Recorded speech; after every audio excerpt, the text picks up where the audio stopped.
ప్రేక్షక మిత్రులందరికీ కూడా శుభాకాంక్షలు. ఫిబ్రవరి నెల రాశి ఫలితాలని మనం తెలుసుకోబోతున్నాం. అన్ని వర్గాల దృష్టి పెట్టుకొని గోచార గ్రహస్థితులన్నింటినీ దృష్టిలో పెట్టుకొని చెప్తున్నాను. జాతకం అనేది పడుతున్న వర్షానికి ఒక్క గొడుగు మాత్రమే, కానీ జాతకం జీవితం కాదు. మీరు మిమ్మల్ని నమ్మండి, మీ ఇష్టదైవాన్ని నమ్మండి, మీరు చేయాల్సిన బాధ్యతను ఖచ్చితంగా నెరవేర్చండి. భగవంతుడు మీతోనే ఉంటాడు. మనం ప్రయాణంలో ఒక స్పీడ్ బ్రేకర్స్ ఎలా ఉంటుందో అలా జాతకాన్ని వాడండి. ఈ యొక్క జాతకం, ఈ వీడియో మీ యొక్క వ్యక్తిగత జాతకానికి ఒక 30% మాత్రమే వస్తుంది. మీ యొక్క సంపూర్ణ జాతకం మీ యొక్క date of birth, time of birth ద్వారానే వస్తుంది. కాబట్టి జాతకం పడుతున్న వర్షానికి గొడుగు.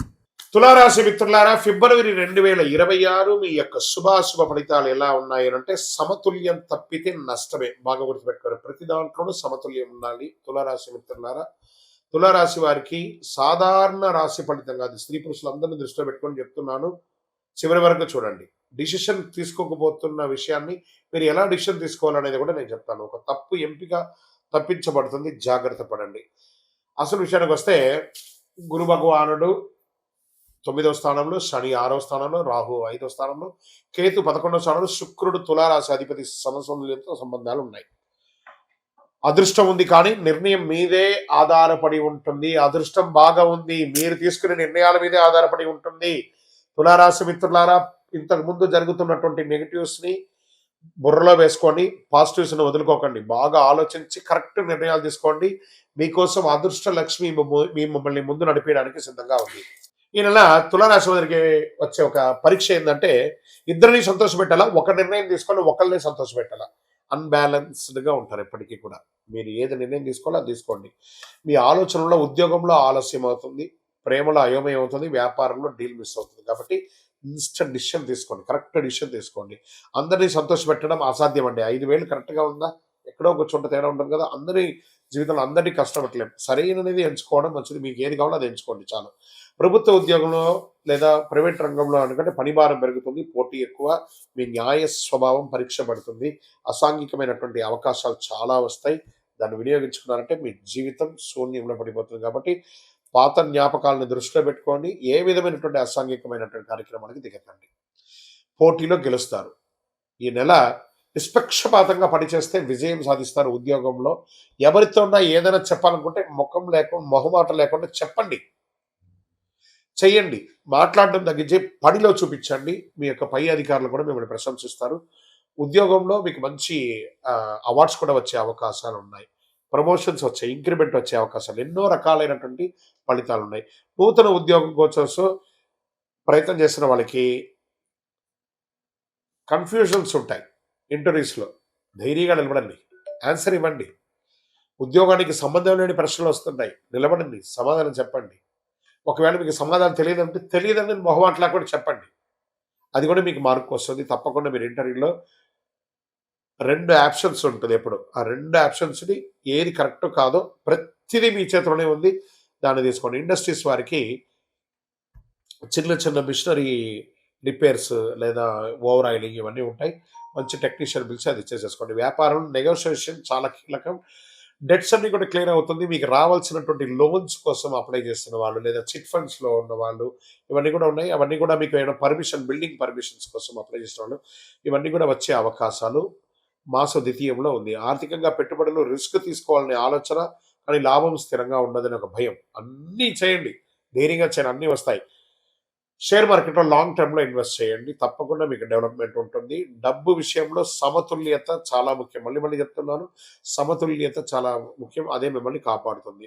విదేశాల్లో చదువుకోవాలనుకున్నటువంటి వారికి ఇది ఒక మంచి సమయం. వెళ్ళాలనుకున్న వాళ్ళకి మంచి యూనివర్సిటీని ఎంచుకోండి, కానీ డాక్యుమెంటేషన్ అంతా కరెక్ట్గా చూసి వెళ్ళండి. తర్వాత ఉద్యోగం చేస్తున్నటువంటి వారికి, ఉద్యోగాలు పోయిన వారికి ఈ నెల మాస ద్వితీయంలో ఒక శుభవార్త ఖచ్చితంగా ఉంటారు. ఉద్యోగస్తులు, విదేశీ ఉద్యోగస్తులు అందరికీ కూడా. వ్యవసాయదారులకి మంచి హెచ్చుతగ్గులు ఉంటాయి. మార్కెట్లో నిల్వ చేసిన వాటికి ఇలా బాగా మంచి లాభాలు వస్తాయి. తొందరపాటు అమ్మకం వద్దు, కరెక్ట్గా చూసుకోండి. ఇంకా రియల్ ఎస్టేట్లో ప్లానింగ్ అవసరం. బాగా అమ్మకం ఆలస్యమైన లీగల్ క్లారిటీ వస్తుంది, తప్పకుండా లాభాలు పొందే అవకాశాలు ఉన్నాయి. ఇంకా కోర్టు కేసులు మీరు నైతికంగా బలంగా ఉంటారు కాబట్టి తీర్పు ఆలస్యమైన గెలుపు మీదే ఉంటుంది.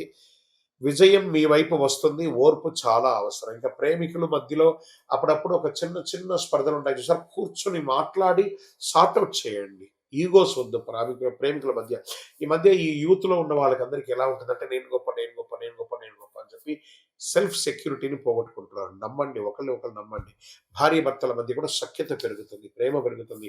మీ యొక్క సంతానం పట్ల మంచి బాధ్యత తీసుకునే అవకాశాలు బాగా ఉన్నాయి. తర్వాత న్యాయం కాదు, ఆప్యాయత అవసరం. ఎవరు ఎలా చేస్తున్నారు అనేది కంటే కూడా ఆప్యాయంగా ఉండడం ముఖ్యం. అది చేసుకోండి. తర్వాత ఇంకా హెల్త్ పరంగా కిడ్నీ, వెన్నెముక వీటి మీద జాగ్రత్త పడాలి. ఒకసారి చెక్ చేసుకోండి డాక్టర్ దగ్గరికి వెళ్ళి. బాగా టైర్డ్‌నెస్ ఉంటుంది. నీరు ఎక్కువ తాగండి. విశ్రాంతి అవసరము. ఇక స్పోర్ట్స్‌లో అన్ని రంగాల వారికి మిశ్రమమైనటువంటి ఫలితాలు ఉన్నాయి. అది కూడా చూసుకోండి. అదృష్ట సంఖ్య అని చెప్తే ఈ నెల తెలుపు మరియు గులాబీ కలర్ మీకు చాలా కలిసొస్తుంది. అదృష్ట సంఖ్య 6. అదృష్ట దిక్కు పశ్చిమ దిక్కు అండి అందరికి కూడా ఈ నెల.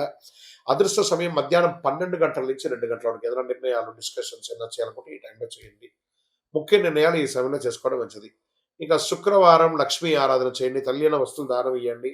అనవసరపు వాదనలను తగ్గించండి. మీ వయస్సు ఎంత ఉందో అన్ని దీపాలను మీ ఇష్టదైవం కులదైవం దేవాలయంలో వెలిగించండి. ఈ నెల మీరు స్పష్టంగా నిర్ణయం తీసుకుంటే అద్భుతమైనటువంటి ఫలితాలు రానున్న సంవత్సరం అంతా ఉంటుంది. నిర్ణయం శక్తిని పెంచే ఒక సమయం. భవిష్యత్తును భయపెట్టే ఒక విషయం కాదు నేను చెప్పేవన్నీ కూడా. గ్రహస్థితులు ఖచ్చితంగా అన్ని వర్గాలు కూడా అనుకూలంగా ఉంది. జాగ్రత్త పడండి తులారాశి మిత్రులారా. మీ యొక్క వ్యక్తిగత జాతకానికి మీ పేరు, date of birth, time of birth, place of birth WhatsApp చేయండి. మీ యొక్క ఇష్టదైవ దేవాలయంలో మీ వయస్సు ఎంత ఉందో అన్ని దీపాలను నెలకొకసారి వెలిగించండి. అతి శక్తివంతమైనటువంటి 48 రోజులు పూజ చేసినటువంటి కరుంగాలి మాలను ధరించండి. ఆరోగ్యంగా, ఐశ్వర్యంగా ఉండండి. నెగిటివ్స్ అంతా తొలగిపోతుంది. ఇంకనూ మీ యొక్క వ్యక్తిగత జాతకం కోసం మీ పేరు, మీ date of birth, time of birth, place of birth WhatsApp చేయండి. మా అడ్మిన్స్ మీకు రిప్లై ఇస్తారు. రథసప్తమి. ఈ రథసప్తమి అంటే ఏంటి అసలు? అసలు ఎందుకు చేయాలి? ఆ రోజు చేయవలసిన విశేషాలు ఏంటి అంటే సూర్య జయంతి అని కూడా చెప్పచ్చు. ఆరోగ్యాన్ని ఇచ్చే ఒక అద్భుతమైనటువంటి ఒక డే, హెల్త్ డే అని కూడా చెప్పచ్చు. అందరికీ నమస్కారం. రథసప్తమి అంటే కేవలం ఒక పండుగ కాదు, ఇది సూర్యుని యొక్క మహోత్సవం. అందరూ కూడా సూర్య నమస్కారం అంటుంటారు చూసారు. ఆ 12 నమస్కారాలు బెండ్స్ అంతా చేయకుండా సూర్యుడికి చేసుకుంటే శరీరంలో ప్రతి అవయవం కదులుతుంది. ఫస్ట్ ఆరోగ్యం అంటేనే సూర్యుడు, సూర్యుడు అంటేనే ఆరోగ్యం. మాఘమాసం శుక్లపక్షం సప్తమి తిథి నాడు సూర్యుడు తన దివ్య రథంపై ఉత్తరాయణ ప్రయాణం ప్రారంభిస్తారు. శాస్త్ర విశ్వాసం ఇది. అంటే దక్షిణాయనం అయ్యి ఉత్తరాయణ ప్రారంభం కావాలి కదా. 7 గుర్రాల మీద కూర్చొని, రథం మీద కూర్చొని సూర్యుడు తన యొక్క యాత్రను ప్రారంభిస్తున్నట్ట 7 దిక్కులకి. అంటే అందరూ ఆరోగ్యంగా ఉండాలని ఆయన ప్రారంభించేశారు. అందుకని దీన్ని సూర్య జయంతి అని కూడా అంటారు. సూర్యుని రథానికి 7 గుర్రాలు, ఇవి 7 వర్ణాలు, 7 రోజులు, 7 శక్తుల సూచిక. ఈరోజు చేసిన సూర్యారాధన వల్ల ఆరోగ్యం, శక్తి, తేజస్సు, దీర్ఘాయుస్సు లభిస్తాయని శాస్త్రోక్తి. చేస్తే మంచిది కదా.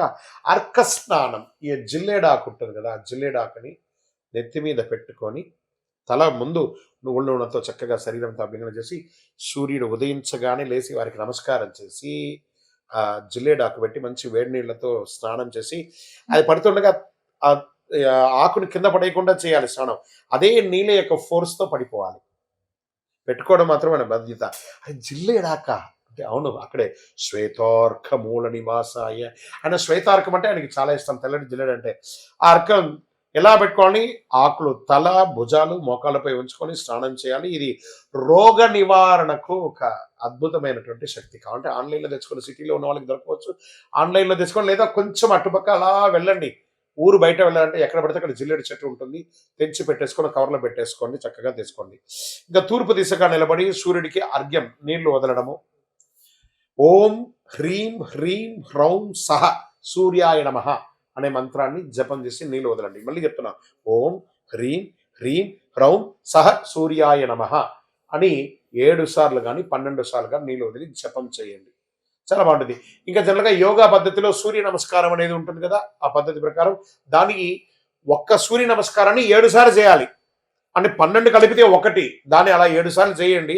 సంవత్సరానికి కావాల్సిన ఎనర్జీ, నకసిక పర్యంతం ఆరోగ్యం అంతా బ్రహ్మాండంగా అయిపోతుంది.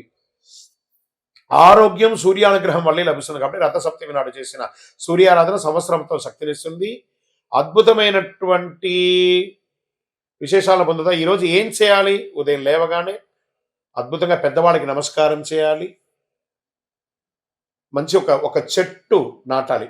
ఒక్క చెట్టు అయినా ఈరోజు నాటాలి అని చెప్పడం ఆరోగ్యం. దీంట్లో ఎలా ఉంటుందంటే ఆ రోజు విశిష్టత ఏం చెప్పుకోవాలంటే సూర్య జయంతి కూడా అని పిలుస్తారు. ఆరోగ్యం, దీర్ఘాయుషు, తేజస్సు, మహాశుభదనం, శరీరం నుండి అలసట, రోగ నివారణకు అనుకూలం, పితృదోషాలని తొలగిపోతాయి రేపు కానీ ప్రార్థన చేస్తే. ఉదయం సూర్యోదయానికి ముందే లేచి తూర్పు దిశగా నిలబడి సూర్య నమస్కారాలు చేసి ఏం చేయాలి? మరి నైవేద్యం ఏం చేయాలి? బెల్లం పొంగలి, తీపి పొంగలి, గోధుమ, బెల్లం, నెయ్యి ఇవన్నీ కూడా దానం ఇయ్యచ్చు, నైవేద్యంగా పెట్టచ్చు. మహాశివరాత్రి ఫిబ్రవరి 15వ తారీఖున 2026 మహాశివరాత్రి వస్తుంది.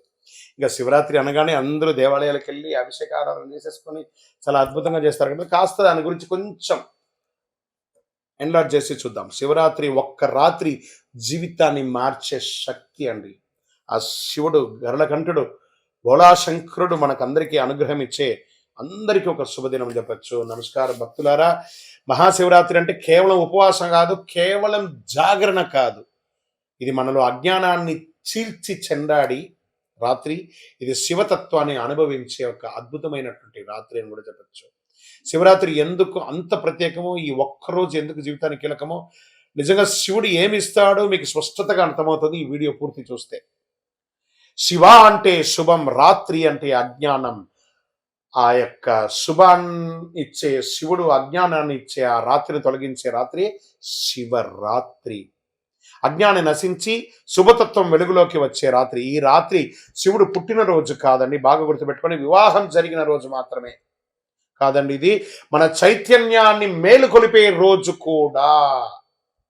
ఈ రాత్రి ఎందుకు అంత శక్తివంతమైనదంటే పురాణాల ప్రకారం మహాశివరాత్రి నాడు భూమి, ఆకాశం, బ్రహ్మాండ శక్తులు ఒకే లయలో ఉంటాయి. మన శరీరంలో శక్తి సహజంగా పైకి ప్రయాణిస్తాయి. అందుకే ధ్యానం సులభం, మంత్రజపం ప్రభావవంతంగా ఉంటుంది, మనసు నిశ్శబ్దంగా ఉంటుంది. ఇది భక్తి కాదు, శరీరం మనసు యొక్క శాస్త్రం అని కూడా చెప్పచ్చు.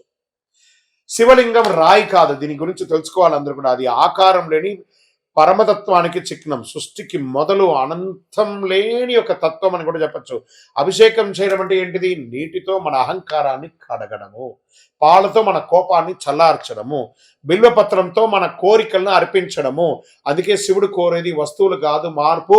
ఓం నమ శివాయ అనే ఒక మంత్రాన్ని, పంచాక్షరి మంత్రాన్ని ఎంత వీలుంటే అంత జపం చేయండి, అంత బాగుంటుంది. ఇంకా ఉపవాసం ఎందుకు చేస్తారు? మీ యొక్క జీర్ణక్రియలన్నీ కూడా అద్భుతంగా క్లెన్స్ అవుతుంది, శరీరాన్ని తేలిక చేస్తుంది, ఆలోచనలు శుద్ధి చేస్తుంది, ఆత్మబలాన్ని పెంచుతుంది. అందుకే ఈరోజు ఉపవాసానికి ప్రత్యేక శక్తి ఉంది.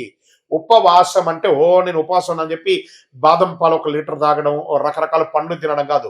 ఉపవసించడం, స్వామివారి నామస్మరణతో భగవంతుడికి దగ్గరగా వసిస్తూ ఓం నమ శివాయ, ఓం నమ శివాయ, ఓం నమ శివాయ. ధనుర్మాసంలో వైకుంఠ ఏకాదశి గాను, మాఘమాసంలో చక్కగా శివరాత్రి గాను 1 నెల రోజుల గ్యాప్లో 2 ఉపవాసాలు ఉండడం వల్ల ఆరోగ్యం, ఎప్పుడైతే ఆహారం పడదో శరీరానికి, ఆటోమేటిక్గా ఆరోగ్యం అనేది క్లెన్స్ అవుతుంది, ఒక ఓవర్ ఆయిల్ లాగా అయిపోతుంది, ఆత్మబలాన్ని పెంచుతుంది. జాగరణ ఎందుకు చేయాలి మరి? శివరాత్రి జాగరణ అంటే నిద్ర లేకపోవడం కాదు, అవగాహనతో ఉండడము. నిద్ర అజ్ఞానం, జాగరణ జ్ఞానం అన్నారు. అందుకే ఈ ఒక్క రాత్రి జాగరణ జీవితంలో ఎన్నో తప్పుల నుంచి కాపాడుతుంది, జాగరణిస్తుంది. ఎవరు శివరాత్రి పూజ చేయాలి? ఉద్యోగ సమస్యలు ఉన్నవారు, ఆరోగ్య సమస్యలు ఉన్నారు, మానసిక ఒత్తిడి ఉన్నారు, కుటుంబ కలహాలు ఉన్నవారు శివుడి సమస్యలతో తీసుకోపోడండి. సమస్యను ఎదుర్కొనే శక్తిని ఇస్తాడు, గుర్తుపెట్టుకోండి. అది శివరాత్రి రోజు చేయండి, ఇదే శివకృప. శివరాత్రి రోజు ఏం చేయాలి? సాధ్యమైనంత వరకు ఉపవాసం ఉండాలి, శివనామస్మరణ చేయాలి, బిల్వపత్రార్చన చేయాలి, కొద్దిసేపు మౌనం ఉండాలి, రాత్రి ధ్యానం లేదా మంచి కథ, శివకథ వినండి చక్కగా. అందుకని సినిమాలకు వెళ్ళి టైం పాస్ చేయడం కాదు. భయం అవసరం లేదు, ఖరీదైన పూజ అక్కర్లేదు, భక్తి అవగాహన చాలండి. ఎవరు చెప్పిన శివరాత్రి నిజం, ఇది గుర్తుపెట్టుకోండి. శివుడు కోరికలు తీరుస్తాడు అనుకుంటే అది భక్తి, శివుడు మనల్ని మారుస్తాడు అనుకుంటే అది జ్ఞానం. మహాశివరాత్రి కోరికల పండగ కాదు, చైతన్య పండగ.